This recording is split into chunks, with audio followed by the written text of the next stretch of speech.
টেবিলের ওপর 3টে চায়ের কাপ সাজানো রয়েছে। চায়ের কাপগুলো শূন্য।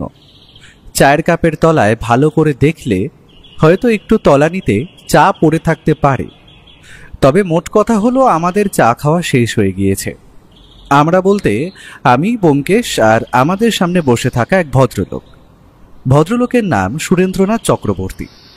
তিনি আজ সকালে একবার টেলিফোন করেছিলেন, তারপর প্রায় ঘণ্টাখানেকের মধ্যেই আমাদের বাড়িতে এসে পৌঁছেছেন। ভদ্রলোককে চা দেওয়া হয়েছে, তিনি চা শেষ করেছেন, কিন্তু এখনো পর্যন্ত নিজের নাম ছাড়া একটা কথাও বলেননি। ব্যোমকেশ কিন্তু নিজেও কিছু বলছিল না। ব্যোমকেশ মাঝে মাঝে বলে, যার কোনো সমস্যা রয়েছে তাকে প্রথমেই জোর করার প্রয়োজন নেই, তাকে নিজের মতো করে সমস্ত কথা বলতে দিতে হয়। হতেই পারে সে এমন কিছু বলে চলেছে যার সাথে কেসের কোনো সম্পর্ক নেই, তার জন্য অধৈর্য হলে চলবে না। সে আসলে এটা ওটা বলে নিজের বক্তব্য গুছিয়ে নেওয়ার চেষ্টা করছে। মাঝে মাঝে এমন অনেকে থাকে যারা অপ্রয়োজনীয় কথা বলতে বলতে প্রয়োজনীয় কিছু কথা বলে ফেলে। তাই তাদের কখনোই কথা বলার জন্য জোর করবে না, তাদের সময় দেবে। তারা যতটা সময় নিতে চায় ঠিক ততটাই দেবে। ব্যোমকেশও বোধ হয় সুরেন্দ্রনাথ বাবুকে সময় দিচ্ছিল। আমি চুপ করে বসেছিলাম। একটু পরেই সুরেন্দ্রনাথ বাবু বলে উঠলেন, ব্যোমকেশ বাবু, আমার বাড়ি থেকে একটা দামি কলম চুরি হয়ে গেছে। কলমটা দামি এ কারণে নয় যে সেটার অনেকটাই সোনার তৈরি। কলমটা দামি এ কারণে যে সেই কলমটা আমার ঠাকুরদার। ঠাকুরদা মারা যাওয়ার আগে কলমটা আমায় দিয়ে গিয়েছিলেন। এখন সেই কলমটা আমার বাড়ি থেকে চুরি হয়ে গেছে বলেই আমার মনে হচ্ছে। চুরি হবার কোনো লক্ষণ কিন্তু আমি দেখতে পাইনি।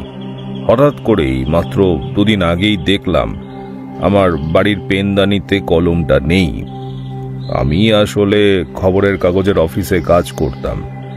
আমার কাজটা অনেকটাই লেখালেখির উপরে ছিল, তাই কাজ ছাড়ার পরেও লেখালেখির অভ্যেসটা ছাড়তে পারিনি। মাঝে মাঝে এটা ওটা নিয়ে লিখি, তারপর খবরের কাগজগুলোতে পাঠিয়ে দিই। বিশেষ করে খবরের কাগজে একসময় আমি কাজ করার জন্য অনেকেই আমার চেনা রয়েছে, তাই খবরের কাগজে কলমে আমার কিছু লেখা মাঝে মাঝেই ছাপা হয়। ব্যোমকেশবাবু দেখবেন, খবরের কাগজের একটা পাতা থাকে সাহিত্যর জন্য। সেই পাতায় আমার নাম হয়তো দেখে থাকবেন আপনি। এই কারণেই ভাবছিলাম সুরেন্দ্রনাথ বাবু আপনার নামটা কোথায় যেন দেখেছি, কিন্তু সেটাই এতক্ষণ মনে করতে পারছিলাম না। আমাদের প্রতিদিনই খবরের কাগজ পড়ার একটা অভ্যাস আছে, আর খবরের কাগজের প্রথম থেকে শেষ পর্যন্ত খুঁটিয়ে পড়ার অভ্যেস আমার এই বন্ধু অজিতের আছে। আপনার নামটা বোধহয় সেখানেই আমরা দেখে থাকবো। যাই হোক, ব্যাপারটা আমার সত্যি খুব ভালো লাগলো। আপনার সাথে পরিচয় করতে পেরে আমি নিজেও খুশি হয়েছি। তাহলে আপনার সেই কলমটা আপনি উদ্ধার করতে চাইছেন, তাই তো?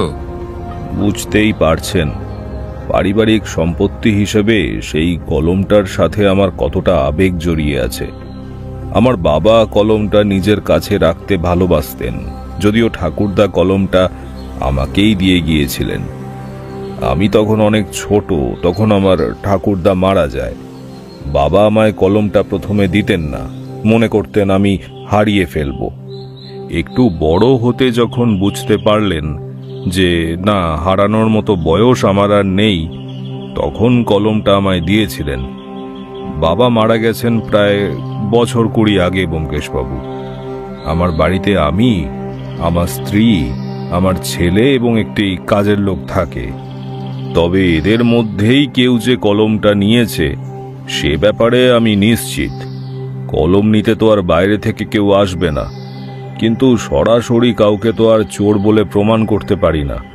তাই আপনার কাছে সাহায্য চাইছি। অর্থাৎ আপনি মনে করেন আপনার সেই কলমটা আপনার বাড়ির কেউ সরিয়েছে, কিন্তু তাদের তো একটা মোটিভ থাকা দরকার। সেই মোটিভটা কি বলে আপনি মনে করেন? কলমটা সোনার তৈরি আগেই বলেছি। আমার বর্তমান অবস্থা খুব একটা ভালো তা বলতে পারি না ব্যোমকেশবাবু। টাকা পয়সা যা জমিয়েছিলাম তার অনেকটাই খরচ হয়ে গেছে এই বছরে। আমার এখন কাজ বলতে কিছুই নেই, ওই লেখালেখি বইপত্র নিয়ে থাকি। ছেলে বড় হয়েছে, সে নিজে একটা ব্যবসা করে বটে, তবে সেখান থেকে খুব একটা টাকা পয়সা আমদানি হয় না। আর কাজের লোক যে রয়েছে, আমার স্ত্রীর পায়ের একটা সমস্যা দেখা দিয়েছে, সে খুব ভালোভাবে চলাফেরা করতে পারে না, বেশিরভাগ সময় নিজের ঘরেই থাকে। সেই কারণে কাজের লোকটি রাখা হয়েছে, না হলে কাজের লোক রাখার মতো বিলাসিতা আমাদের নেই ব্যোমকেশবাবু। ঠিক এই কারণেই আমি তিনজনকেই সন্দেহ করছি, তবে সরাসরি কাউকেই কিছু বলতে পারছি না। তবে ব্যোমকেশবাবু, তারা তিনজনেই জানে যে কলমটা চুরি হয়ে গেছে। তারা বলেছে এ বিষয়ে তারা নাকি কিছুই জানে না। আচ্ছা, এই কলমটার কথা আপনার বাড়ির লোকেরা ছাড়া বাইরের আর কে কে জানতো? অনেকেই জানতো ব্যোমকেশবাবু। আমি যখন খবরের কাগজের অফিসে কাজ করতাম তখন সেখানে সবাই কলমটার ব্যাপারে জানতো। এমনকি তারপরেও আশেপাশের লোকেরা তো জানে। কলমটার কথা জানার লোকের অভাব নেই ব্যোমকেশবাবু, কিন্তু তাদের মধ্যে কাউকে চুরি করতে হলে তো বাড়িতে আসতে হবে। কলমটা চুরি হওয়ার সময় কিন্তু আমি বাড়িতে কাউকে আসতে দেখিনি, তবে বিকেলের দিকে আমি মাঝে মাঝে বাড়ি থেকে বাইরে যাই। আসলে সারাদিন তো বাড়িতেই থাকি, তাই। তবে সেই সময় যদি কেউ এসে থাকে সেটা আমি জানি না, কিন্তু বাড়ির কেউ সে কথা স্বীকার করতে চাইছে না যে বাইরে থেকে কেউ এসেছিল। আপনার সমস্যাটা বেশ গম্ভীর সুরেন্দ্রনাথ বাবু। কলমটা চুরি যাওয়ার পরে প্রায় 2 দিন হয়ে গেছে। এর মধ্যে যদি কলমটা কেউ বাইরের বাজারে বিক্রি করে দেয় তাহলে সেটা খুঁজে পাওয়া সম্ভব নয়। একমাত্র যদি কলমটা বাইরের বাজার পর্যন্ত গিয়ে না পৌঁছয় তাহলে সেটা খুঁজে পাওয়ার একটা সম্ভাবনা রয়েছে। তবে আপনি বলেছেন বাড়ির কেউ কাজটা করেছে। আচ্ছা, আপনি বাড়িতে খুঁজে দেখেছেন ভালোভাবে? কাজের লোকের ঘর, এমনকি আপনার ছেলের ঘর? আমি যদি সেটা করতাম তাহলে তো তারা বুঝতে পারতো আমি তাদেরকে সন্দেহ করছি ব্যোমকেশবাবু, তাই আমি সেটা করিনি। আমি চাই আপনি আমার বাড়িতে একবার চলুন, আপনি সবাইকে জিজ্ঞাসাবাদ করুন, তারপর যদি কিছু জানা যায়। আপনি কোন খবরের কাগজের অফিসে কাজ করতেন সুরেন্দ্রনাথ বাবু? ভদ্রলোক খবরের কাগজের অফিসের কথা বললেন, এমনকি খবরের কাগজের নাম বললেন। আরও কয়েকটা ছোটখাটো তথ্য ভদ্রলোক দিলেন, তবে সেগুলো তেমন কাজের নয়। ব্যোমকেশ এরপর ভদ্রলোকের নাম, ঠিকানা, টেলিফোন নাম্বার লিখে নিয়ে ভদ্রলোককে বলল, এক কাজ করুন সুরেন্দ্রনাথ বাবু, আপনি বরং আজ বাড়ি ফিরে যান। আমার আজ একটু কাজ রয়েছে, আপনার বাড়িতে আজ যাওয়া সম্ভব হচ্ছে না। আমি কাল সকালে আপনার বাড়িতে যাব। অবশ্যই আপনাকে টেলিফোন করেই যাব। তবে এর মধ্যে যেন কেউ জানতে না পারে আপনি আমার কাছে এসেছেন কিংবা আমি কাল আপনার বাড়িতে যাচ্ছি, তাহলে কিন্তু প্রতিপক্ষ সাবধান হয়ে যাবে। আপনি যখন বলছেন সেটাই হবে ব্যোমকেশবাবু, আমিও চাই না তাদের জানাতে। আপনি কাল সকালেই আসুন, সমস্ত ব্যাপারটা দেখুন, তারপর না হয় কোনো একটা সিদ্ধান্ত নেবেন। আজ তাহলে আমি উঠি ব্যোমকেশবাবু। আর হ্যাঁ, চায়ের জন্য ধন্যবাদ, চাটা সত্যিই খুব ভালো হয়েছে। ব্যোমকেশ সামান্য হাসল। তারপর ভদ্রলোক বেরিয়ে যেতেই চেয়ারে হেলান দিয়ে দুটো হাত মাথার পেছনে দিয়ে না তাকিয়েই বলল, কিছু বুঝলে অজিত? এই প্রথমবার কাউকে দেখলাম সে নিজের জিনিস চুরি যাওয়াতে বাড়ির লোককে সন্দেহ করছে। কাজের লোকটাকে সন্দেহ করা স্বাভাবিক, কিন্তু বাড়ির লোককে সন্দেহ করছে, তার মানে ভদ্রলোকের সাথে বাড়ির লোকদের সম্পর্ক খুব একটা ভালো নয়। আর তা না হলে তিনি সবাইকে সন্দেহের চোখেই সবসময় দেখেন। কিন্তু কলমটা সোনার ব্যোমকেশ, সেটা কেউ চুরি করে বিক্রি করে দিলে অনেকগুলো টাকা পাবে সে। সেক্ষেত্রে ভদ্রলোকের সন্দেহ কি স্বাভাবিক নয়? তোমার কথায় না হয় ভদ্রলোক নিজের ছেলেকে সন্দেহ করার ব্যাপারটা মেনে নিলাম, কিন্তু তার স্ত্রীর পায়ে সমস্যা রয়েছে, তিনি ভালোভাবে হাঁটাচলা করতে পারেন বলে মনে হয় না। সেক্ষেত্রে তাকে সন্দেহ করার কোনো কারণ কি হয়? ভদ্রলোক নিশ্চয়ই তার স্ত্রীর সাথে আলাদা ঘরে থাকেন। তার ঘর আলাদা, স্ত্রীর ঘর আলাদা। সেক্ষেত্রে তার কলম চুরি করতে হলে তার ঘর পর্যন্ত আসতে হবে। ভদ্রলোক যখন বাড়ির বাইরে যেতেন তখন দরজা বন্ধ করে যেতেন কি? তাহলে দরজা খুলে ঘরের ভেতরে ঢুকে কলম চুরি করাটা সহজ কাজ নয়। সেটা বোধহয় তিনি করতেন না। ভদ্রলোককে দেখে একটু সন্দেহপ্রবণ বলেই মনে হলো। সেটা যদি তিনি করতেন তাহলে সে কথাটা নিশ্চয়ই আমাদের বলতেন যে ঘরের দরজা তিনি বন্ধ করে রেখেছিলেন। আমার একটা কথা মনে হচ্ছে, আসলে কলমটা ঠিক কখন চুরি গেছে সে ব্যাপারে ভদ্রলোক নিশ্চিত নন। তিনি বলেছেন 2 দিন আগে চুরি গেছে, কিন্তু সঠিক কোন সময় চুরি গেছে তিনি কিন্তু বলতে পারেননি। কথাটা বলেই কিন্তু ব্যোমকেশ চুপ করে গেল। আমি তাকে একবার জিজ্ঞেস করলাম, কিন্তু সে কিছুই বলল না। আমি বুঝতে পারলাম ব্যোমকেশ এখন আর কিছুই বলবে না। আমায় জানার জন্য কাল পর্যন্ত অপেক্ষা করতে হবে। কাল ভদ্রলোকের বাড়িতে গিয়ে ব্যাপারটা দেখা যাবে। কিন্তু একটা সোনার কলম, ব্যাপারটা কিন্তু মনের মধ্যেই রইল। তার দাম যতই হোক না কেন, কলমটা এই ভদ্রলোকের পারিবারিক সম্পত্তি, তাই তার প্রতি ভদ্রলোকের একটা আলাদা টান থাকবেই। কিন্তু কাজটা কে করলো? তার ছেলে নাকি তার বাড়ির কাজের লোক? ব্যোমকেশও কি আমার মতো কাজের লোকটিকেই সন্দেহ করছে? দুপুরের দিকে ব্যোমকেশ কোথায় যেন একটা বেরিয়ে পড়ল। আমি স্নান সেরে খাওয়া দাওয়া করে নিজের ঘরে দুপুরে ভাত ঘুম দিতে গিয়েছিলাম। বিকেলে উঠে দেখি ব্যোমকেশ বাড়িতে নেই। বৌঠানকে দেখতে পেয়ে বললাম, হ্যাঁ গো, ব্যোমকেশ কোথায় গেছে বলো তো? সে কি আর আমাকে বলে যায়? তবে তোমায় একটা কথা বলতে বলে গেছে ওর একটা জরুরি টেলিফোন আসতে পারে, তোমায় কিন্তু ওর ঘরেই থাকতে হবে।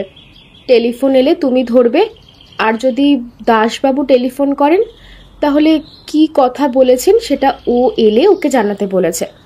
আমি বুঝতে পারলাম ব্যোমকেশ টেলিফোনে বোধহয় দাসবাবুর কাছ থেকে কিছু জানতে চেয়েছে। তাই আমি নিজে ব্যোমকেশের ঘরে গিয়ে বসলাম। ব্যোমকেশ বাড়ি ফিরে আসার আধ ঘন্টা আগে দাসবাবুর টেলিফোন এলো। কে ব্যোমকেশ বাবু? না, ব্যোমকেশ একটু বেরিয়েছে। আপনি আমায় বলুন, ও আমায় বলতে বলে গেছে। ব্যোমকেশ বাবু ফিরলে ওনাকে বলে দেবেন যে সুরেন্দ্রনাথ বাবু ওই খবরের কাগজের অফিসে কাজ করতেন, তবে প্রায় বছর 6 হলো রিটায়ার করেছেন। আর তার সোনার কলমের কথা ওই অফিসের প্রায় সকলেই জানতো। আর কোনো ব্যাপারে খোঁজ নিতে বলেছিল? আর একটা ব্যাপার ব্যোমকেশ বাবু খোঁজ নিতে বলেছেন, তবে সেটা এখনো জানা যায়নি। জানা গেলে আমি ওনাকে টেলিফোন করে জানিয়ে দেব। বলবেন আর একবার থানায় আসতে, একটা কেসের ব্যাপারে ওনার সাথে কথা বলতে হবে। দাসবাবু টেলিফোন রেখে দিতে আমি চেয়ারে এসে বসে পড়লাম। তার মানে ব্যোমকেশ সুরেন্দ্রনাথ বাবুর ব্যাপারে খোঁজ খবর নিচ্ছে। তিনি যে সত্যি কথাই বলেছেন সেটা তো বোঝা যাচ্ছে, আর তার সোনার কলমের ব্যাপারটাও সত্যি।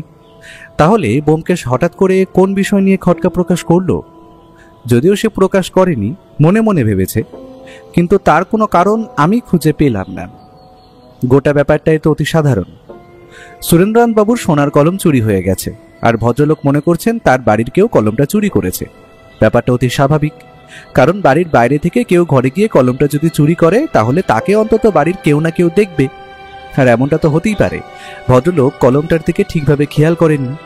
যখন খেয়াল করেছেন তখন দেখেছেন সেটা ওখানে নেই। ব্যোমকেশ যে এর মধ্যে কি খুঁজে পেল সেটা আমি বুঝতে পারছিলাম না। তবে ব্যোমকেশ ফিরে এলো একটু পরে। ব্যোমকেশ ফিরে আসলে আমি বললাম, এই ব্যোমকেশ, দাসবাবু টেলিফোন করেছিলেন। তিনি জানালেন সুরেন্দ্রনাথ বাবু ওই খবরের কাগজের অফিসে কাজ করতেন, আর তার সোনার কলমের ব্যাপারটা সত্যি। তিনি অফিসের অনেকেই নাকি সে কথাটা বলেছিলেন। কিন্তু তুমি ভদ্রলোককে আরো একটা ব্যাপারে খোঁজ নিতে বলেছিলে, সেই ব্যাপারটা কি বলো তো? অজিত, সুরেন্দ্রনাথ বাবু যে মিথ্যা বলছেন না সেটা আমিও জানি, তাও ব্যাপারটা একটু যাচাই করে নিচ্ছিলাম। তবে আরো একটা ব্যাপার যেটা রয়েছে সেটা হলো সুরেন্দ্রনাথ বাবুর বাড়িতে যে কাজের লোকটি রয়েছে তার ব্যাপারে একটু খোঁজ খবর নেওয়া প্রয়োজন বলে আমার মনে হলো। কারণ চুরি করার সব থেকে বেশি সুযোগ এবং মোটিভ তারই রয়েছে। সুরেন্দ্রনাথ বাবু তাকে সন্দেহ করলেও সে কিন্তু বাড়িতে মাত্র বছর খানেক ধরেই রয়েছে। তার পক্ষে কাজটা করাটা খুব একটা কঠিন নয়। এখানে কিন্তু একটা সমস্যা রয়েছে। কাজের লোকটি যদি চুরি করার কথা ভাবতো তাহলে সে আগে এটা করতে পারত। এত বছর ধরে সে ওই বাড়িতে রয়েছে, আর তাছাড়া চুরি করার পরে সে আবার ওই বাড়িতে আসবে কেন? তোমার কি মনে হয় একজন একটা সোনার কলম চুরি করে সেটা বাজারে বিক্রি করে যে টাকা পাবে তারপরে তাকে আবার এই মুহূর্তে অন্তত কাজ করতে হবে? এখানেই তো সমস্যা। সে আসলে কি ভেবে চলেছে সেটা অত সহজে আমরা বুঝতে পারবো না। সে যদি পালিয়ে যেত তাহলে সন্দেহটা তার উপরেই পড়তো, তাই হয়তো সে ব্যাপারটাকে সহজভাবেই নিচ্ছে। তবে কলমটা যে চুরি গেছে সে ব্যাপারটা কিন্তু সত্যি। এবার আমাদের কাল সকালে ওই বাড়িতে গিয়ে ব্যাপারটা খোঁজ খবর করে দেখতে হবে। তবে কলমটা তিনি একটা জায়গায় রেখে দিতেন কেন তা আমি কিছুতেই বুঝতে পারছি না। যতই হোক সেটা ওনার পারিবারিক সম্পত্তি, আর তাছাড়া ব্যোমকেশ কি যেন একটা বলতে গিয়েও চুপ করে গেল। আমি একবার ভাবলাম তাকে জিজ্ঞেস করি, কিন্তু ব্যোমকেশের মুখে একটা চিন্তার ভাঁজ ফুটে উঠেছিল। এই মুহূর্তে এসে বোধহয় আর কিছু বলবে না। একটু পরেই পুটিরাম এসে আমাদের চা দিয়ে গেল। চা খেতে খেতে ব্যোমকেশ হঠাৎ প্রসঙ্গ বদলে বলে বসলো, সুরেন্দ্রনাথ বাবুর লেখাগুলো কিন্তু খুব একটা খারাপ নয় অজিত।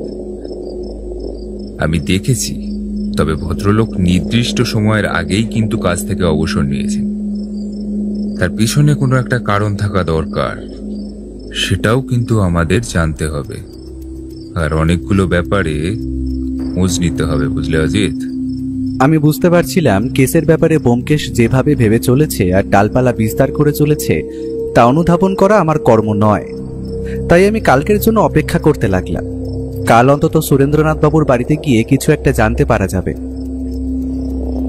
পরদিন সকালে আমি আর ব্যোমকেশ গিয়ে পৌঁছলাম সুরেন্দ্রনাথ বাবুর বাড়িতে। ব্যোমকেশ বোধহয় সকালেই টেলিফোন করে দিয়েছিল, তাই আমরা গিয়ে পৌঁছতেই দেখতে পেলাম সুরেন্দ্রনাথ বাবু বাড়ির বাইরেই বোধহয় আমাদের জন্যই অপেক্ষা করছে।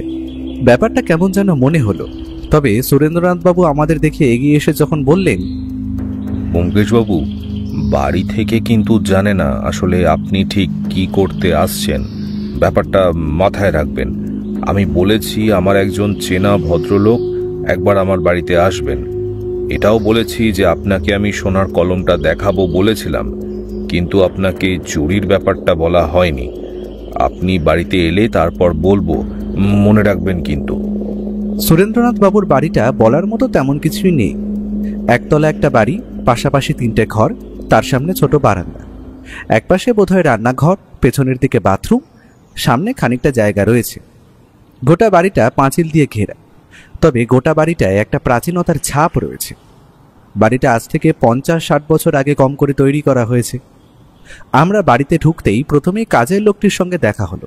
সুরেন্দ্রনাথ বাবু বললেন, এই বাবু, আমাদের জন্য একটু চা করে নিয়ে আয়। আর যতীন কোথায় আছে? ছোট দাদাবাবু একটু বাইরে গেছে, কোথায় গেছে তা আমি ঠিক বলতে পারবো না। আচ্ছা ঠিক আছে, চাটা করে নিয়ে আয়।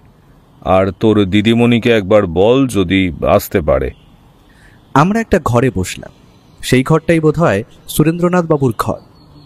একটা আন্দাজ আমি করে নিতে পারলাম যে পাশাপাশি 3টে ঘরে 3 জন থাকে। তার মানে কাজের লোকটি এখানে থাকে না। তার বাড়ি কি তাহলে কাছাকাছি কোথাও? সে তাহলে এ বাড়ি থেকে সোনার কলমটা নিয়ে বাড়িতে চলে গেছে, তারপর কোথাও একটা লুকিয়ে রেখেছে। এই সম্ভাবনাটাই আমার মাথায় আসতে লাগলো। আমরা বসে রয়েছি। একটু পরেই কাজের লোকটি চা দিয়ে গেল। তারপর অন্য একটা ঘর থেকে এক ভদ্রমহিলা বেরিয়ে এসে আমাদের পাশের একটা চেয়ারে বসলেন। দেখেই বোঝা যায় ভদ্রমহিলার পায়ে সামান্য সমস্যা রয়েছে। তিনি একটা লাঠি নিয়ে হাঁটাচলা করেন। আমাদের পাশে বসে দুহাত তুলে নমস্কার করে বললেন, নমস্কার নমস্কার। আপনারা যে আসবেন তা তো আমি জানতাম, কিন্তু বুঝতেই তো পারছেন আমার শরীর খুব একটা ভালো নেই। আপনারা যে সোনার কলমটা দেখতে এসেছেন ওটা তো আর নেই। সে কি? কিন্তু আমি যে শুনেছিলাম সোনার কলমটাই বাড়িতেই আছে। সুরেন্দ্রনাথ বাবু, আপনি যে আমায় সোনার কলমটা দেখাবেন বলেছিলেন। আসলে আপনাকে দেখানোর তো ইচ্ছে ছিল, কিন্তু কয়েকদিন আগে সোনার কলমটা আমার ঘর থেকে চুরি হয়ে গেছে। সোনার কলমটা যে কে নিয়েছে সেটা আমি বুঝতে পারছি না। খুবই বিব্রত বোধ করছি। আমি আপনাকে ওটা দেখাতে পারলাম না। ব্যাপারটা কি আপনি পুলিশে জানিয়েছেন? পুলিশে জানালে পুলিশ তো এসেই আগে বাড়ির লোককে সন্দেহ করবে, তারপর বাড়িখানা তল্লাশি, এটা ওটা, সেসব আমি চাইছি না, তাই আর পুলিশকে ব্যাপারটা জানাইনি। এ কিন্তু ভারী অন্যায় সুরেন্দ্রনাথ বাবু, এত দামি একটা কলম। আচ্ছা, আপনার নামটা কি? আমার নাম বিকাশ সান্যাল, এ আমার বন্ধু তন্ময় রায়। মাধবী দেবী, আপনার কি মনে হয় কলমটা ঘর থেকে কোথায় গেল? কি আর বলবো বিকাশ বাবু, আমি তো নিজেও বুঝতে পারছি না। আমার অবস্থা তো আপনি দেখছেন, ঘর থেকে খুব একটা বাইরেও বের হই না। তবে যেদিন শুনলাম কলমটা চুরি হয়েছে সেদিন আমি একটু বেরিয়েছিলাম, কিন্তু ঘর থেকে যে সেটা কে নিয়ে যাবে সেটাই বুঝতে পারছি না। কথাটা বলে মাধবী দেবী একবার পেছনের দিকে তাকালেন। কাজের লোকটি তখন রান্নাঘরে। গলার স্বর নামিয়ে এনে মাধবী দেবী আবার বললেন, এই কাজের লোকটাকে আমার একটু সন্দেহ হয় বিকাশ বাবু। চুরি করলেও করতে পারে, ও তো মাঝে মাঝে ও ঘরে যেত। সোনার কলমটা তো লেখার টেবিলের ড্রয়ারেই রাখা থাকতো, সেখান থেকে হয়তো কোনো এক ফাঁকে তুলে নিয়েছে।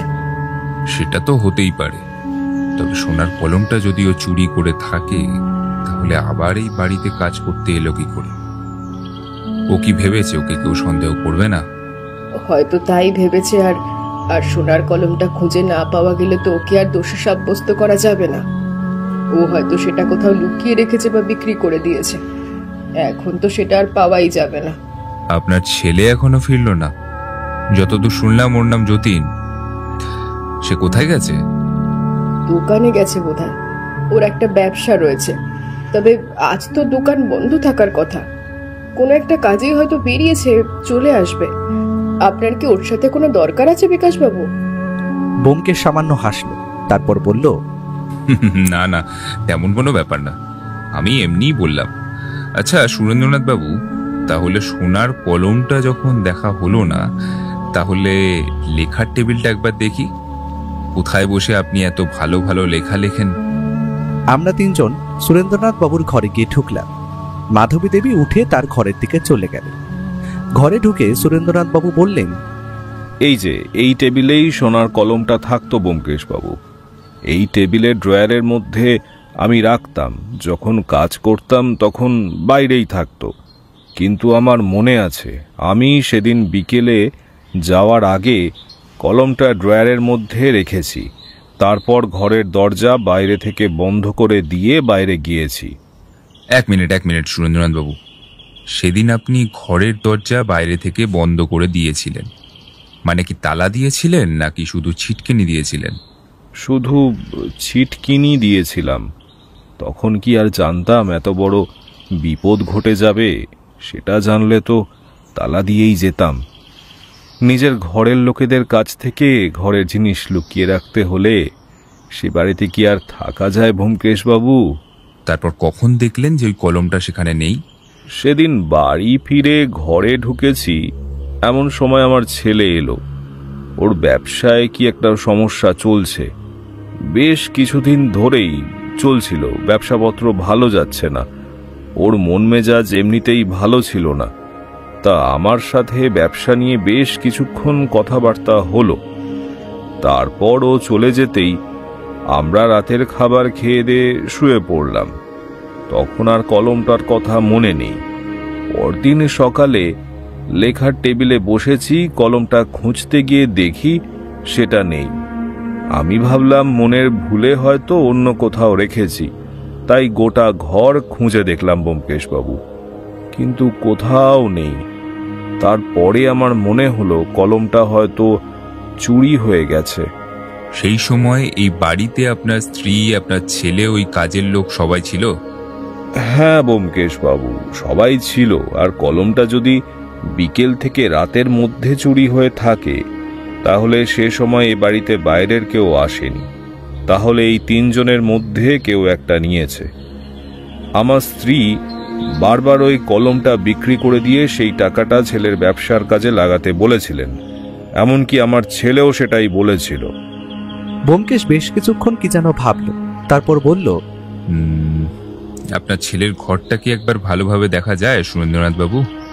সে দেখা যেতেই পারে, তবে আমার স্ত্রীর কিংবা কাজের লোকটির যদি সন্দেহ হয়, আমরা ঘর তল্লাশি করছি। তাহলে কিন্তু সমস্যা হবে। আপনার স্ত্রী এখন বাইরে আসবে বলে মনে হয় না। কাজের লোকটি এদিকে না এলেই হলো। তাছাড়া অজিত না হয় দরজার কাছেই দাঁড়াবে। কাউকে আসতে দেখলে আমাদের সাবধান করে দেবে। ততক্ষণে আমরা একবার খুঁজে দেখি। সুরেন্দ্রনাথ বাবুর বোধহয় এই কথাটা ভালো লাগলো, তিনি রাজি হলেন। আমরা সুরেন্দ্রনাথ বাবুর ছেলের ঘরের সামনে গিয়ে দেখলাম সেই ঘরের দরজা বাইরে থেকে শিকল তোলা। তারপর দরজা খুলে সুরেন্দ্রনাথ বাবু আর ব্যোমকেশ ভেতরে ঢুকলো।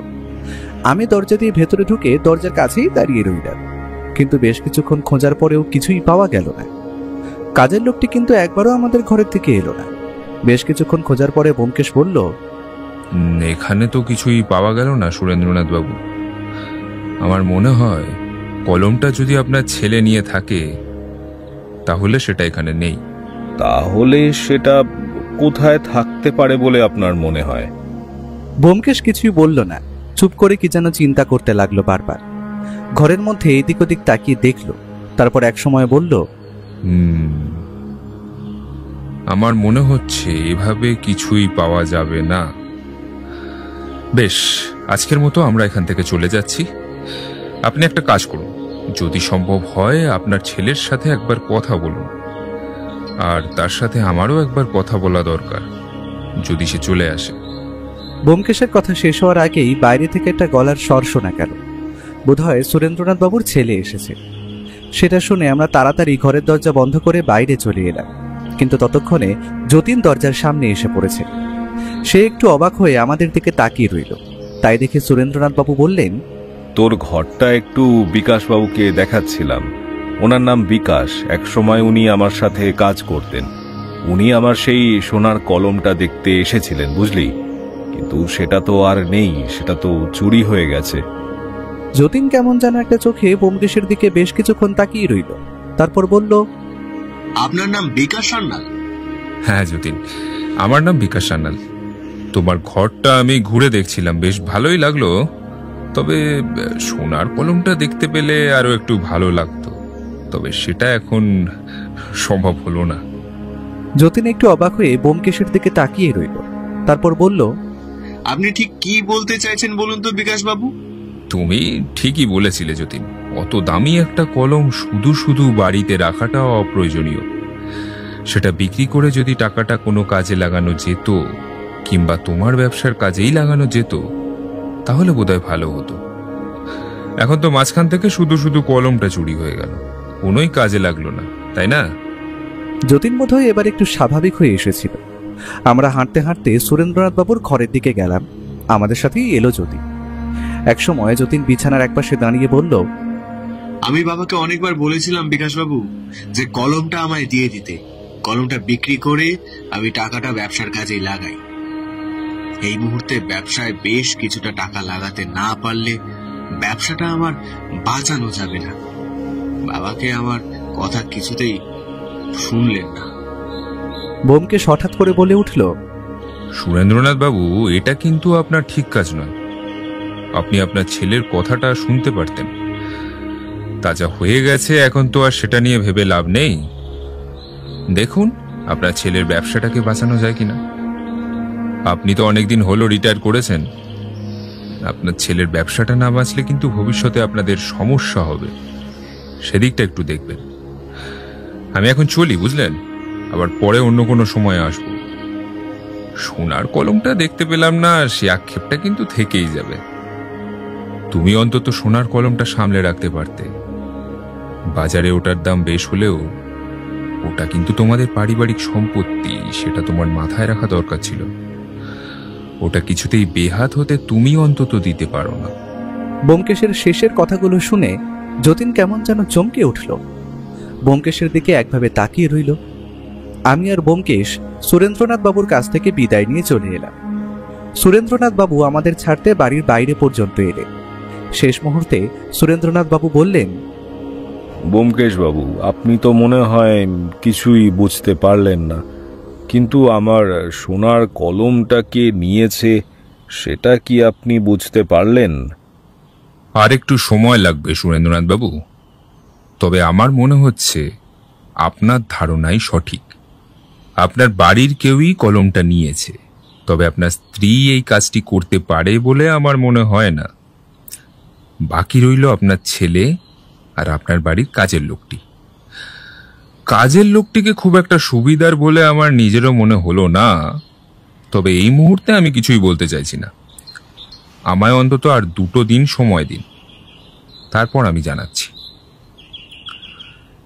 তবে কলমটা যাতে বাইরে বাজারে কোথাও না যায় সে ব্যাপারটা আমি দেখব। যদিও এসব জিনিস সাধারণ কোনো দোকানে বিক্রি করা যায় না। যাই হোক সুরেন্দ্রনাথবাবু, আপনি চিন্তা করবেন না। ব্যোমকেশের কথায় সুরেন্দ্রনাথবাবু হতাশ দৃষ্টিতে ব্যোমকেশের দিকে তাকিয়ে রইলেন। তারপর বললেন, আমার ছেলের কথাটা শুনলেই বোধহয় ভালো হতো ব্যোমকেশবাবু। সোনার কলমটা বিক্রি করে দিলে সেই টাকাটা অন্তত তার ব্যবসার কাজে লাগানো যেত। এখন তো সব দিক থেকেই আমার লোকসান হলো ব্যোমকেশবাবু।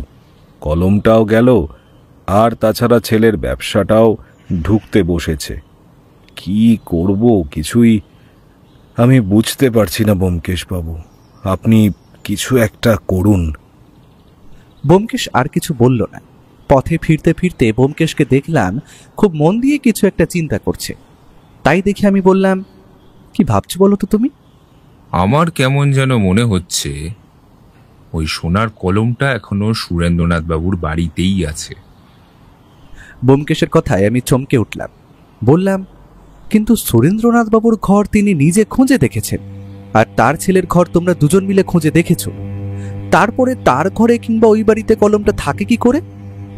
মাঝে মাঝে আমরা অনেক কিছু এমন জায়গায় লুকিয়ে রাখি যেটা একমাত্র আমরা জানি, আর জিনিসটা সবার চোখের সামনেই থাকে কিন্তু সবাই দেখতে পায় না। আমরা লুকোনো জিনিসটা খোঁজার সময় এমন কোনো জায়গায় খুঁজি যেটা অতি গোপন স্থান। আমার মনে হয় কলমটা যে চুরি করেছে সেটা এমন কোথাও রেখেছে যেটা আমাদের চোখের সামনে আছে, অথচ আমরা দেখতে পাচ্ছি না। কিছু তো একটা দেখতে আমরা পাচ্ছি না অজিত, কিছু তো একটা দেখতে পাচ্ছি না।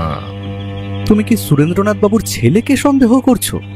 দেখো, আমি এখনো দুজনকেই সন্দেহ করছি, তবে শক্ত কোনো একটা সূত্র না পাওয়া পর্যন্ত যে কোনো একজনের ক্ষেত্রে কোনো অনুমান আমি করতে পারছি না। তবে আমার ধারণা বলছে কলমটা এখনো ওই বাড়িতেই আছে। সেক্ষেত্রে কাজের লোকটিকে সন্দেহ করার ধারণা কিন্তু কমে যায়, আর সন্দেহটা একজনকেই হয়, সেটা হলো সুরেন্দ্রনাথ বাবুর ছেলে যতীন। আমারও সেটাই মনে হচ্ছে। তার ব্যবসা এমনিতেই ভালো যাচ্ছে না। এ সময় কলমটা সে পেলে সেই কলমটা বিক্রি করে ব্যবসাটা ঠিকঠাক ভাবে করতে পারবে। হতেই পারে অজিত, আবার নাও হতে পারে। এক্ষুনি এ ব্যাপার নিয়ে কিছু বলার প্রয়োজন নেই। চলো বাড়ি ফিরে যাই, তারপর দেখা যাবে। ব্যোমকেশের সাথে এই বিষয়ে আর কোনো কথা হলো না। আমিও ভাবছিলাম হয়তো সোনার কলমটা সুরেন্দ্রনাথ বাবুর ছেলে চুরি করেছে, তার মোটিভও পরিষ্কার। কিন্তু ব্যোমকেশ বারবার কেন বলছে কলমটা ওই বাড়িতেই আছে? তাহলে কি কলমটা যতীনের ঘরেই আছে? সেটাই যদি হয় তাহলে সেটা কোথায় রয়েছে? পরদিন সকালে ব্যোমকেশের তলব শুনে তার ঘরে গিয়ে কিন্তু আমি চমকে উঠলাম। ব্যোমকেশের ঘরে উল্টো দিকের চেয়ারে বসে রয়েছে যতীন। আমায় দেখে যতীন সামান্য হাসল, তারপর বলল, অজিত বাবু, আপনার লেখা ব্যোমকেশ বাবুর সমাধান করার রহস্যের আমি কিন্তু একজন ভক্ত। আমি কালই ভাবছিলাম আপনাদের চেনা চেনা মনে হচ্ছে, কিন্তু কিছুতেই বুঝতে পারছিলাম না। ব্যোমকেশ বাবুর বলার শেষের কথাগুলো আমি কিছুটা ধরতে পেরেছিলাম, তবে তখন ব্যাপারটা আমার কাছে পরিষ্কার হয়নি। আজ সকালে মনে হলো আপনাদের কথা, তাই চলে এলাম। তা তুমি যখন এতটা বুঝতে পেরেছো, তাহলে এটাও নিশ্চয়ই বুঝতে পেরেছো যে তোমার বাবা আমাদের সেই সোনার কলমটা উদ্ধারের জন্যই ডেকে পাঠিয়েছিলেন। কিন্তু ব্যোমকেশ বাবু, আমি আপনাকে সত্যি কথা বলছি, ওই কলমটা আমি চুরি করিনি। আমি চুরি করতে যাব কেন? হ্যাঁ মানছি, ওটা আমার প্রয়োজন ছিল, আমার ব্যবসার কাজে টাকাটা প্রয়োজন, কিন্তু ওটা আমাদের পারিবারিক সম্পত্তি ব্যোমকেশ বাবু। বাবা ওটাকে খুব ভালোবাসেন। বাবা কখনোই ওটা নিজের হাত ছাড়া করতেন না, আর ওটা আমি চুরি করে বিক্রি করে দেব, এতটা ছোট লোক এখনো হয়ে উঠতে পারিনি। ব্যোমকেশ একবার আমার দিকে তাকালো, তারপর বলল, যেদিন সকালে কলমটা চুরি যাওয়ার কথা তার আগের দিন কি তোমাদের বাড়িতে কেউ এসেছিল বলে তোমার মনে পড়ে? শুধু সেদিন কেন, তার আগে কিংবা পরের দিনও আমাদের বাড়িতে কেউ আসেনি ব্যোমকেশ বাবু। আমার মনে হয় কাজের লোকটা কলমটা চুরি করে থাকতে পারে, কারণ সে খুব বেশি দিনের পুরানো নয় আর তার স্বভাব খুব একটা ভালো নয়। কিন্তু যতীন, আমি ওই কাজের লোকটির ব্যাপারে যতটা খবর নিয়েছি তাতে চুরিটা অন্তত সে করতে পারে না। সে যদি ওই সোনার কলমটা চুরি করত তাহলে নিশ্চয়ই সেটা তার বাড়িতে রেখে দিত না, সেটা বিক্রি করার চেষ্টা করত। আর এছাড়াও সেই কাজের লোকটির অনুপস্থিতিতে তার বাড়িতে আমি ওই সোনার কলমের ব্যাপারে খোঁজ নিয়েছি। আমার কিন্তু মনে হয় না সে চুরিটা করেছে। যদি কিন্তু ব্যোমকেশ বাবু, তাহলে সোনার কলমটা গেল কোথায়? ব্যোমকেশ চুপ করে কিছুক্ষণ কি যেন ভাবল, তারপর বলল, আমার মনে হচ্ছে কলমটা তোমাদের বাড়িতেই কোথাও আছে। চলো তো একবার তোমাদের বাড়িতে যাই। তোমার মায়ের ঘরটা ভালো করে খুঁজে দেখা দরকার। তুমি যখন ওটা নাওনি, কাজের লোকটিও নেয়নি, তাহলে বেঁচে থাকে একজন। যতীন যেন অবাক হয়ে ব্যোমকেশের দিকে তাকালো, বলল, ওটা মা চুরি করেছে তাহলে? কিন্তু মা কেন করবে? আমার ঠিক ওটাই মনে হচ্ছে যতীন। তোমার মা কলমটি চুরি করে নিয়ে নিজের কাছে সরিয়ে রেখেছে। তবে আমার এটাও মনে হয় তিনি ওটা তোমায় তোমার ব্যবসার কাজে লাগানোর জন্য দিতে চেয়েছিলেন, কিন্তু তার মধ্যেই ব্যাপারটা চুরির পর্যায়ে চলে যাওয়ায় সেটা আর তিনি করতে পারছেন না। তুমিও সেটা নিতে চাইবে বলে তিনি মনে করেন না, তাই পড়েছেন সমস্যায়। এখন কথাটাও খুলে বলতে পারছেন না। যতীন এবার যেন ব্যোমকেশের কথাটা বুঝতে পারল, তারপর বলল, ঠিক আছে ব্যোমকেশ বাবু, আপনি যখন চাইছেন তাহলে চলুন, দেখা যাক সোনার কলমটা উদ্ধার করা যায় নাকি। তবে ব্যোমকেশ বাবু, সেটা যদি মা আমায় দিতেন তাহলেও কিন্তু আমি ওটা নিতাম না। ওটা বাবার বড্ড ভালোবাসার জিনিস ব্যোমকেশ বাবু, ওটা আমি কেমন করে বিক্রি করে দেব? একটু পরেই আমরা তিনজনে বেরিয়ে চললাম সুরেন্দ্রনাথ বাবুর বাড়ির উদ্দেশ্যে। সুরেন্দ্রনাথ বাবুর বাড়িতে পৌঁছে দেখলাম সুরেন্দ্রনাথ বাবু ও তার স্ত্রী মাধবী দেবী বাড়িতেই রয়েছে। আমাদের সাথে যতীনকে দেখে ওরা কেমন যেন একটু অবাক হয়ে গেল।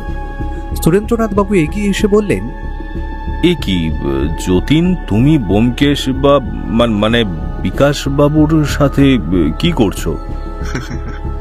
আমার কাছ থেকে কিছু লুকিয়ে লাভ নেই বাবা। আমি জানি উনি বিকাশ বাবু নন, উনি ব্যোমকেশ বাবু। আর তুমি ওনাকে এই সোনার কলম উদ্ধার করার জন্য ডেকে পাঠিয়েছো। আমার সাথে ব্যোমকেশ বাবুর এই বিষয়ে কথা হয়েছে। আমি ঠিক দেখলাম নাকি ভুল দেখলাম জানি না, তবে ব্যোমকেশ কথাটা শুনেই মাধুরী দেবীর মুখটা কেমন যেন সামান্য সময়ের জন্য বদলে গেল। তারপর তিনি বললেন, ব্যোমকেশ বাবু মানে সেই গোয়েন্দা ব্যোমকেশ? ব্যোমকেশ সামান্য হেসে বলল, একটু ভুল করছেন মাধবী দেবী, আমি গোয়েন্দা নই, আমি সত্যান্বেষী। আপনার ঘরটা আমরা একবার খুঁজে দেখব। আমার ধারণা সোনার কলমটা আপনার ঘরেই রয়েছে। ব্যোমকেশের কথা শুনে মাধবী দেবী অবাক হয়েছিলেন, তেমনি সুরেন্দ্রনাথ বাবু অবাক হলেন। সুরেন্দ্রনাথ বাবু বললেন, কিন্তু ব্যোমকেশ বাবু, আপনি যে বলেছিলেন আমার স্ত্রী ওটা চুরি করতে পারে না। উনি চুরি করেছেন সে কথা তো আমি একবারও বলছি না। উনি শুধু সোনার কলমটা আপনার ঘর থেকে সরিয়ে ওনার ঘরে নিয়ে গিয়ে রেখেছেন, ব্যাস। দেখুন, আপনি কিন্তু অকারণে আমাকে দোষারোপ করছেন।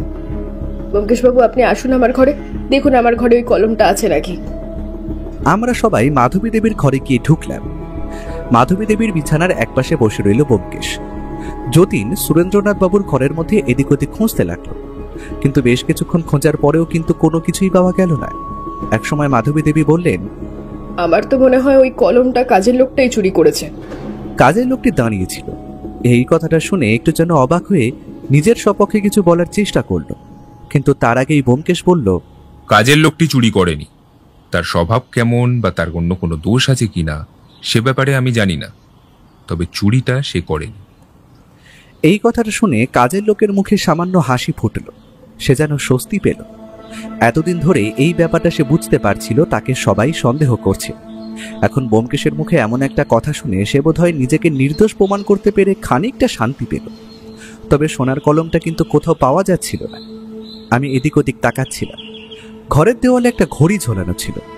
সেই ঘড়িটার সামনের কাঁচের গায়ে সামান্য আঁচড় মতো রয়েছে। আমি সেদিকে তাকিয়ে রয়েছি, হঠাৎ বুঝতে পারলাম ঘড়িটার দুটো কাঁটা যেন ঠিক জায়গায় থেমে নেই। বেশি দেখে তাকিয়ে থাকার পর বুঝতে পারলাম আসলে ঘড়ির কাঁটাগুলো ঘুরছে না, ঘড়িটা কখন যেন বন্ধ হয়ে গেছে। এদিকে ব্যোমকেশ গোটা ঘর খুঁজতে খুঁজতে একসময় বলল, আমার অনুমান বলছে এই ঘরেই আছে, কিন্তু সেটা যদি না হয় তাহলে কেসটা আবার প্রথম থেকে শুরু করতে হবে। অজিত, তুমি কি কিছু বুঝতে পারছো? আমি ঘড়িটার দিকে তাকিয়ে থাকতে থাকতে অন্য মনস্কের মতোই বললাম, ব্যোমকেশ, ঘড়িটা বন্ধ হয়ে রয়েছে, কিন্তু একটা বন্ধ ঘড়ি দেওয়ালে ঝুলিয়ে রাখা হয়েছে কেন? আমার কথার উত্তরে যতীন অন্য মনস্কের মতোই বলল, ওই ঘড়িটা মায়ের খুব পছন্দের। ঘড়িটা মাত্র 2 দিন আগে খারাপ হয়েছে, তবে মা সেটাকে নাবিয়ে দোকানে নিয়ে যেতে দেননি। তবে ঘড়িটার গায়ে ওই আঁচড়টা কিভাবে পড়লো সেটা আমি বুঝতে পারছি না। ঘড়িটা মনে হয় কোথাও পড়ে গিয়েছিল। কথাটা শুনে ব্যোমকেশ কেমন যেন থমকে দাঁড়ালো। তারপর মাধবী দেবীর দিকে সরাসরি তাকিয়ে বলল, একটা বন্ধ ঘড়ি আপনি দেওয়ালে ঝুলিয়ে রেখেছেন কেন বলুন তো? আর ঘড়ির কাছে ওই আঁচড়টা পড়লো কখন? যতীন, সুরেন্দ্রনাথ বাবু, একবার মনে করে বলুন তো, ঘড়ির গায়ে ওই আঁচড়টা সোনার কলমটা চুরি যাওয়ার আগে পড়েছিল নাকি পরে? ব্যোমকেশ আসলে কি বলতে চাইছে সেটা যেন আমি হঠাৎ করেই বুঝতে পারলাম। আঁচড়টা দেখতে আরো একটু সামনে এগিয়ে যেতেই মনে হলো আঁচড়টা বেশ নতুন। যতীন একটু আমতা আমতা করে বলে উঠল, যতদূর মনে পড়ে সোনার কলমটা চুরি যাওয়ার পরই ওই আঁচড়টা আমি দেখেছি। তাহলে কি ব্যোমকেশ বাবু? মাধবী দেবীর মাথাটা নিচু হয়ে এলো। যতীন ঘরের এক পাশ থেকে একটা চেয়ার টেনে এনে তার উপরে উঠে ঘড়িটা পারতে যেতে ঘড়ির পেছনের দিক থেকে একটা সোনার কলম মাটির উপর টপ করে পড়ল। সুরেন্দ্রনাথ বাবু প্রায় চিৎকার করে বলে উঠলেন, এই তো আমার সোনার কলম। ব্যোমকেশ মাটি থেকে সোনার কলমটা হাতে তুলে নিয়েছিল। আমি প্রায় মুগ্ধ হয়ে দেখলাম সত্যি গোটা কলমটা সোনা দিয়ে তৈরি। এমন একটা কলম নিজের কাছে থাকা যে কতটা সৌভাগ্যের সেটা এই কলমটা না দেখলে বোঝা যায় না। সুরেন্দ্রনাথ বাবু কলমটা হাতে নিয়ে বেশ কিছুক্ষণ ঘুরিয়ে ফিরিয়ে দেখে ব্যোমকেশের দিকে তাকিয়ে বললেন, ব্যোমকেশ বাবু, আমার সোনার কলমটা আমি পেয়ে গেছি। মাধবী দেবী, আপনাকে বলার মতো আমার কিছুই নেই, তবে একটা কথা আপনাকে বলবো। আমি জানি আপনি কলমটা সরিয়ে রেখেছিলেন আসলে আপনার ছেলেকে দেওয়ার জন্য।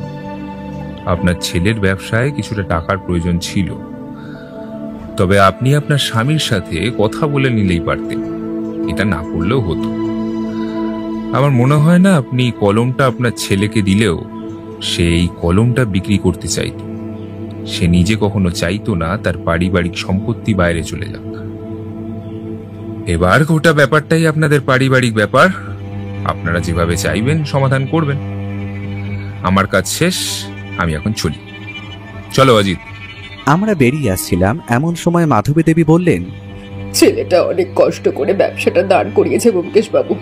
তিলে তিলে ব্যবসাটা কিভাবে ও তুলেছে সেটা আমি জানি, ওর বাবাও জানে, কিন্তু ছেলেটার ব্যবসায় এখন অনেকগুলো টাকা প্রয়োজন। তা না পেলে ওর ব্যবসাটা ডুবে যাবে। ওই কলমটা যদি বিক্রি করে টাকাটা ওর ব্যবসার কাজে লাগানো যায় তাহলে সেটা আমাদের ভবিষ্যতের জন্যই ভালো। সেটা ওনাকে কে বোঝাবে বলুন তো? সুরেন্দ্রনাথ বাবু কলমটা হাতে নিয়ে চুপ করে দাঁড়িয়ে রইলেন। তারপর ভিড় পায়ে এগিয়ে এসে কলমটা যতীনের হাতে দিয়ে বললেন, এই কলমটা আমায় আমার ঠাকুরদা দিয়েছিল যতীন। আমার বাবা এই কলমটা খুব ভালোবাসতেন, তিনি কলমটা আমায় দিয়ে গেছেন। এখন আমি এই কলমটা তোর হাতে তুলে দিলাম। তোর যদি মনে হয় এই কলমটা বিক্রি করে তুই ব্যবসাটা আবার ঠিক করতে পারবি তাহলে সেটাই কর, আমি তোকে কিছু বলবো না। যতীন কলমটা হাতে নিয়ে বোবার মতো কিছুক্ষণ দাঁড়িয়ে রইল। একবার ব্যোমকেশের দিকে তাকালো। ব্যোমকেশ কিন্তু কিছুই বলল না। যতীন সুরেন্দ্রনাথ বাবুর সামনে গিয়ে বলল, বাবা, এটা বাকি সবার কাছে একটা সোনার কলম হতে পারে, কিন্তু এটা তোমার কাছে যে কি সেটা আমি ভালোভাবে জানি। এটা ঠাকুরদার শেষ স্মৃতি, আর এটা তোমার ঠাকুরদা তোমায় দিয়েছিল। এই কলমটা আমি তোমায় কখনোই বিক্রি করতে বলতে পারি না। আমার টাকার প্রয়োজন ছিল, তাই হয়তো তোমায় কথায় কথায় বলে ফেলেছি। তার জন্য আমায় ক্ষমা করে দিও বাবা। সুরেন্দ্রনাথ বাবু ফ্যাল ফ্যাল করে কিছুক্ষণ যতীনের দিকে তাকিয়ে রইলেন। তারপর হঠাৎ করে যতীনকে জড়িয়ে ধরলেন। সুরেন্দ্রনাথ বাবুর চোখে জল দেখা দিল। আমি স্পষ্ট দেখতে পেলাম মাধবী দেবী বিছানায় বসে রয়েছেন, কিন্তু তার চোখেও জল। আমি আর ব্যোমকেশ আর অপেক্ষা করলাম না, সেখান থেকে বেরিয়ে এলাম। পথে নেমে ব্যোমকেশকে বললাম, আচ্ছা ব্যোমকেশ, ঠিক কখন তোমার মনে হলো বলো তো কলমটা মাধবী দেবী ওই ঘর থেকে সরিয়েছেন? প্রথম থেকেই আমি তিনজনকে সন্দেহ করেছিলাম, তবে মাধবী দেবীর পায়ের সমস্যার জন্য আমি মনে করেছিলাম তিনি কাজটি করতে পারেন না। তবে কাজের লোকটা যে কাজটা করেনি সেটা আমি কালই জানতে পেরেছিলাম। আর আজ যতীন যখন নিজের মুখে সবটা বলল, তখন আর তাকে সন্দেহ করা যায় না। নিজের পরিবারের সম্পত্তি নিয়ে কেউ এতটা মিথ্যে কথা বলতে পারবে না। আর সে নিজে আমার কাছে এসেছে, তাই বাকি রইল একজন। তবে এইটা মানতেই হবে, তুমি যদি ঘড়িটার কথা না বলতে তাহলে হয়তো খুঁজে পেতাম না। এই জন্যই বলি অজিত, তুমি নিজেও একজন সত্যান্বেষী হয়ে উঠছো দিন দিন। ব্যোমকেশ যখন তখন কোনো একটা কারণে আমায় নিয়ে ঠাট্টা তামাশা করে। আমি জানি ব্যোমকেশ এটা মজা করেই বলছে, সে সম্পর্কে তার সুনির্দিষ্ট কোনো আবেগ কিংবা চিন্তা ভাবনা নেই। তবে ব্যোমকেশের মুখে যখন আমার প্রশংসা শুনি তখন সত্যিই ভালো লাগে। মনে হয় সত্যিই হয়তো আমি চেষ্টা করলে একদিন ব্যোমকেশের মতো সত্যান্বেষী হয়ে উঠতে পারবো। তবে ব্যোমকেশের জায়গাতেই থাকবে। আমি তার একজন সুযোগ্য সহকারী আর তার বন্ধু হয়েই থাকবো না হয়।